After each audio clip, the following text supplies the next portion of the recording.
I want to move on to our next call, and I'm gonna pick Ahmad. It's a guy in Ohio. He wants to know, you don't believe Muhammad or Paul existed? Um, yeah, I don't have a belief that Muhammad or Paul existed. I don't know, even if they did exist, how much of what we claim to know about those individuals is true and how much of that is legend. And you could say maybe I'm underinformed, but it doesn't really matter to me if they existed. It matters if what they are saying is true. And I'm just not convinced that they're true. Doesn't seem to affect my life any. Doesn't inform my decision making. So that's my answer, Ahmad. Armin, what about you? Well, I mean, there is actually very interesting because we get more and more academic papers coming out and casting doubt over the existence of Muhammad. All right, so this is very strange because for even us atheists, for a very long time, assumed that even Jesus, even if Jesus, most of his story is fake. I mean, Jesus, the understanding and the by biblical secular biblical scholar is that the story is based on somebody, but the vast majority of the stories are around him are made up. But we thought, look, Muhammad, at least he was real, and most of his story is probably real because it's also closer to us in time. But now we're understanding that no, actually, Muhammad's situation is even worse than Jesus. So, based on what we know now, based on new research that is coming out from academia, it seems like Muhammad, there was a person that did something, but his name wasn't even Muhammad, and he didn't claim prophethood. And the vast majority of what we understand about Muhammad is completely made up by the Umayyad and Abbasid dynasty. And the only thing that all of these stories of Muhammad itself, was the name Muhammad was a adjective referring to Jesus. So it wasn't even the name of the Prophet of Islam. There was something else that from Jesus that they added as the name of this guy. But the only thing that we know about that guy, which is not even his name, is that there was somebody who united Arabs and some Jews to fight against the Byzantine and the Sassanid Empire. That's the only thing we know. He wasn't Muhammad, the guy that the Muhammad story is based upon, was not a Muslim. Just like Jesus was not a Christian, Christianity was something, it was invented way after Jesus. Muhammad was not a Muslim. Islam was invented more than around 200 years after the death of Muhammad. That's when Islam was invented by the Umayyad and Abbasid dynasty. Okay, Armin, let's see what our caller has to say about that. You've given us a lot to think about. Hey, Johnny. Hey, Armin. How you doing? Good. Hello? Yep. Yes. Well, the first thing is that the existence of Muhammad or Jesus or any prophet is important. Yes, it is important. To know if he exists or not is important or not. Yes, it is. Because if he exists, then we can go to the next step of searching if that the text that we have in our hand belong to this person or not. And then we can discuss if it is good or bad or if it is true or not. But if we come to the conclusion that this person does not exist, so everything after that will not have any value. So false, absolutely false, Ahmad, because Plato wrote dialogues about Socrates, conversations that Socrates had with leaders in the community, with people with opinions. Okay, Socrates may not have existed in the form that he existed. He may have never had those conversations. He could have been a teacher that taught different things. We don't really know exactly what Socrates said because he never wrote anything down, right? But what's in there is important because it allows us to sort of follow along in Plato's thought, right? The way he was thinking about metaphysics, about ethics, about politics, about all these other things. So there may still be value if the characters of Paul and the characters of Muhammad are just characters, right? Yeah, there could be a value, but we cannot say that the Bible is a true text from God, or the Quran is a true text from God, if Muhammad does not exist or Jesus does not exist. I agree. Agree with me on that? I agree. I agree with you on that. As a Muslim, I differentiate all other human, a person who try to think. I differentiate between my religious belief and what things I can prove by science. So for me, as a Muslim, I believe in Muhammad, Jesus, Moses, Jacob. I believe in all these prophets because I'm a Muslim. But his history is different matter. History need an evidence to prove that this person exists as a person. So although I believe in Moses and on Jesus as a prophet, and I believe in his existence as a believer, but I cannot argue with you from the history point of view that this person exists because I don't have any evidence. So Armin said, the existence of Muhammad come 200 years after the time that claimed that Muhammad exists. That's not what I said. No, that's not what I said. That's what you said? Okay. No. I said like the stories that were the words and stories attributed to Muhammad. Okay. So those are from Sunnah and Sirah that the latest versions that we have, the only versions that we have available of is close to 200 years after the death of Muhammad. We have earlier evidence that shows that there was somebody that unite the Arabs, like much earlier evidence, right? That shows that there was a character, which we don't know what his name was, that managed to unite Arabs and lead certain armies against the Byzantine Empire, for example, right? So we know that person that is a lot closer to when Muhammad was living, the evidence for that. But what Muhammad said, what his teachings were, what he was preaching, those were a lot of stories and legends that were attributed to him much later. Just like Jesus, for example, we know that there was a guy that was crucified. Like that's the most likely explanation of what happened. We have earlier evidence for that, but a lot of the things attributed to him in the Bible were things that came a lot later. We have 5 from the Ottoman is Quran written, and we still have them in different museums. One of them in Turkey. It's been written about 20 years or more or less than that after Muhammad is dead. Quran. The way that, the Quran. Yeah, the Quran. Yeah, I know. The Quran mentions Muhammad 4 times by name. Okay, it mentions Rasulullah many times, but it mentions Muhammad by name only 4 times. Okay, 3 of those 4 times, the word is used in a way that it could be anybody. It doesn't need to be the last prophet of God.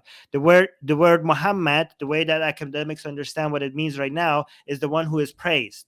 So the new way of understanding what this Muhammad means was an adjective that was attributed to Jesus, not Muhammad.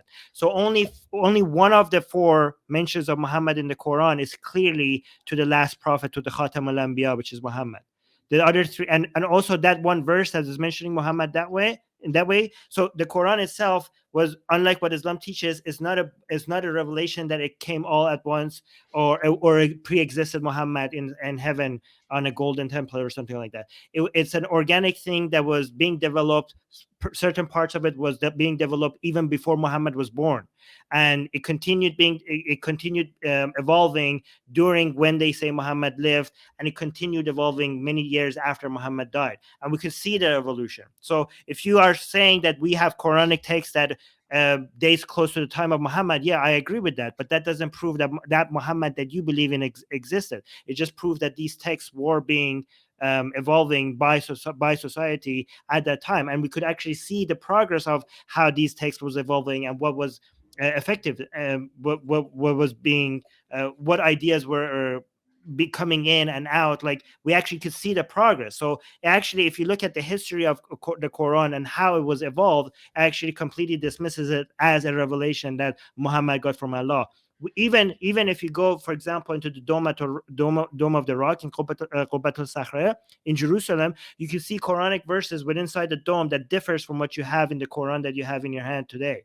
So we could actually see the evolution, which completely dismisses the entire narrative of Islamic belief. I'm sorry, but I have to tell you that everything you said about the origin of the Quran, you cannot back it up. You don't have any document about that.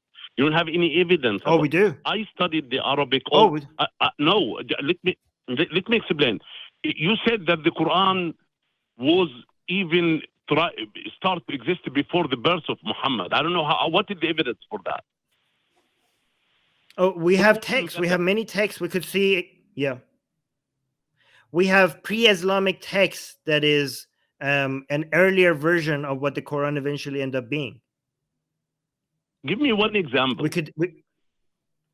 The Talmud, for example, there are certain parts of the Quran that is clearly copied from the Talmud. There are certain poetry within Arabia that, like, we could see traces of earlier Islamic, Quranic text that was, got into that point. We could even see certain poetry. So, for example, the surah which says "Iqra bi'ismika allazi khalaq," that surah, you could see the exact copy of that story in Christian mythology, that with so much distance from Islamic that shows that they're not even copies of each other. That there was a third place that they both were copied from. So there's tons of examples. There's actually a lot of academic work that is being done on this, on the early history of Islam. That so. If you want to actually research this, I suggest not looking only at Islamic sources. Look at the new information that is coming up from academic sources that is not Islamic sources about this topic, because it's really mind-boggling. This is a new area of studies, and every year the information that is coming out is completely revolutionizing this early Islamic history, the field of early Islamic history. Ahmad, I want to hear your response to that, and then I want to ask you a question after that. Okay? Yeah. Okay. We have three kind of text that we have in our hand today from this era. We have the old Arabic poem. We have the Quran. We have what the Muslim call it Hadith. The Hadith is the word of Muhammad in different occasions teaching his follower. He did not claim that this is the word of God. He claimed this is his word. And if we compare those three texts, they are totally different. They are written by different writers. You can put them together, all these three. So you see the Quran, the music in the Quran, and the way the Quran been written, and the way the Quran can be recited is totally different than the words of Muhammad. The old Arab poem, which was very central in their life, is totally different in its structure, in its rhythm, and in everything. Nothing. There is no similarity between the three. Ahmad, nothing you're saying negates anything I said. You're making a completely entire different point. Everything I said. Have you not seen in all your research? Have you not seen Quranic manuscripts that are different from the Quran that Muslims are reading today? Have you come across that or not? No, not at all. Even the Iranian who are so you Shia, are complete. Which I don't think. Even the Iranian who are Shia or the Shia, they still have the same Quran that I am as a Muslim Sunni read. No. Even today, okay. So first of all, we can, if you go look at what the scholars are showing us, we can see different manuscripts throughout Islamic history. The Quran that you have today is not the same Quran that they had earlier. We have found manuscripts of the Quran that differs from the Quran that you're reading today. And even today, Ahmad, I'm sorry to tell you this might blow your mind. Even today, there are different Qurans in circulation with major changes, major differences between them.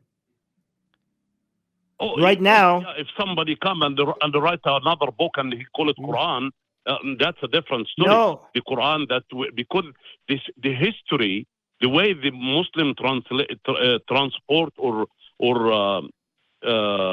take the Quran from one generation to another generation, and the way they took the Hadith which here the We're not question talking for about the necessity hadith. for I understand. I understand I understand the difference between tafsir and hadith and the sirah, and I know these things. I know the difference between these things. Okay, but we're talking about the Quran. Do you know that even today there are different versions of the Quran that Muslims read? Like if I go in Egypt and North Africa and take a Quran from there, and then I go to Saudi Arabia and take a Quran from there, and then compare them. Do you know that there are differences between the verses? Are you aware of this? No, but this is not a difference in the verses. It is a difference in the way they read it, which is the No, what we call it. That is wrong. There is like warsh. No, you're wrong. Different tilawa. No. If the warsh and hafs, if you look at the differences, they're actually different meanings. They're different. It's not just the way you read it. There are entire letters that are different. That changes the meaning. There are commands by God, commandments by God that are completely different based on whether you're reading the Hafs Quran or the Warsh Quran. Well, I have an app on my phone. I can listen to all this reading, and I don't. Okay, go. I don't know. I mean, what you're talking to me is totally is not true, and I know about that. I know about the. Do you know the difference? Do you know the difference between Malik and Malik? Do you know? Like we could start with the first chapter. Like it goes every chapter. Like you could. Okay, what's? Yes. Okay, what's the difference between Malik and Malik? Between Malik and Malik, and I know this is a difference in the recitation of the Quran, but this does not create a big difference between different copies of the Quran, and you know that. Okay, but I know that.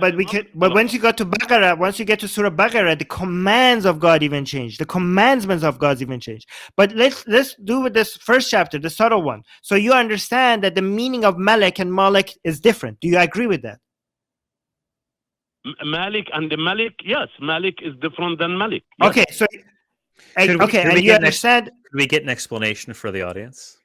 Okay, so we have right now in circulation, we have Qurans that says Maliki Yawmiddin, and we have certain Qurans in circulation that says Maliki Yawmiddin, right? Which one of them means like you're a king of the final day, and the other one says like you're the owner of the final day. And so Muslims for a long time claim that the Quran has never changed and it always been the same word. And this is they introduce this as a miracle, that not a single dot, not a single vowel, nothing in the Quran has changed from the time of the revelation of Muhammad. And this was introduced to us as one of the main proofs that Islam is real, because Allah has managed to keep the Quran completely consistent and the same.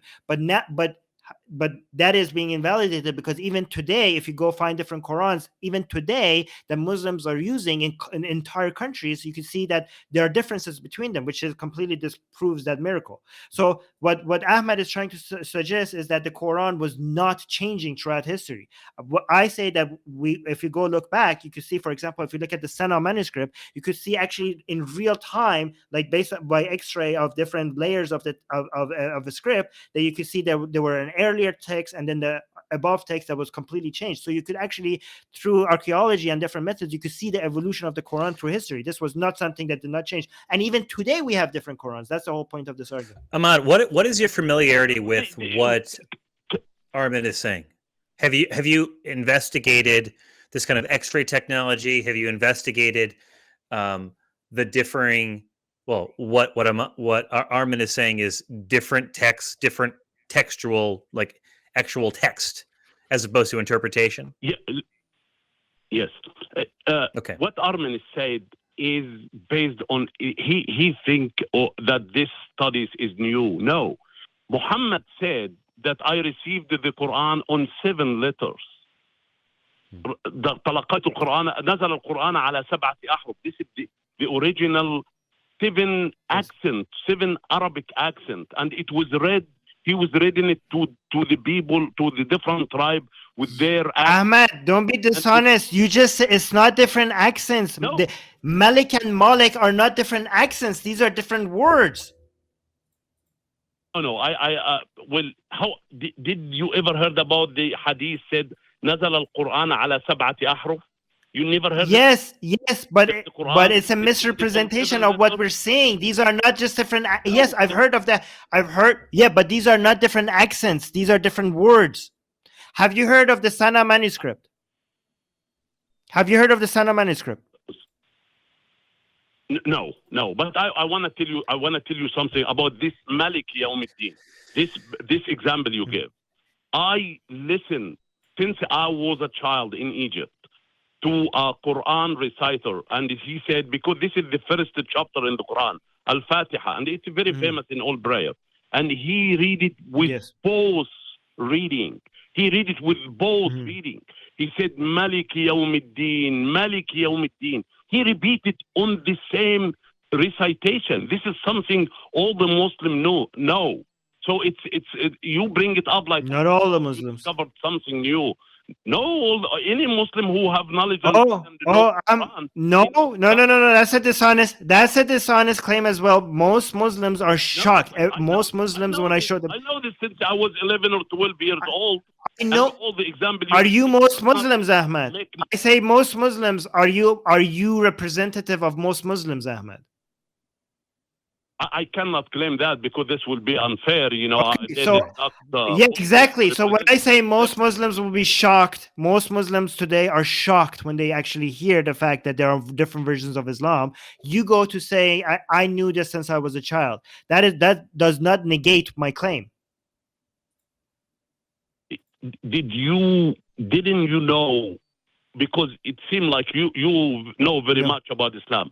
The hadith about the Sab'at Ahruf, about the 7 letters of reading the Quran. Did you know that? Yes, and I know many Muslim preachers and many Dawah boys represent that as an insignificant difference, and they say that these are just different qira'ats, these are different accents. Okay, they just sound different. Okay. But then I challenge them. I'm like, how is this different accents? These are completely different words. Now let me ask you something. Do you know that the verses inside the Dome of the Rock, the Quranic verses inside the Dome of the Rock, do not even match at all with the Quran? Like the differences between the verses in the Dome of the Rock, the Qubat al-Sakhra, is completely different from, not completely, it's very different from what you have in your book, the Quran. Did you know that?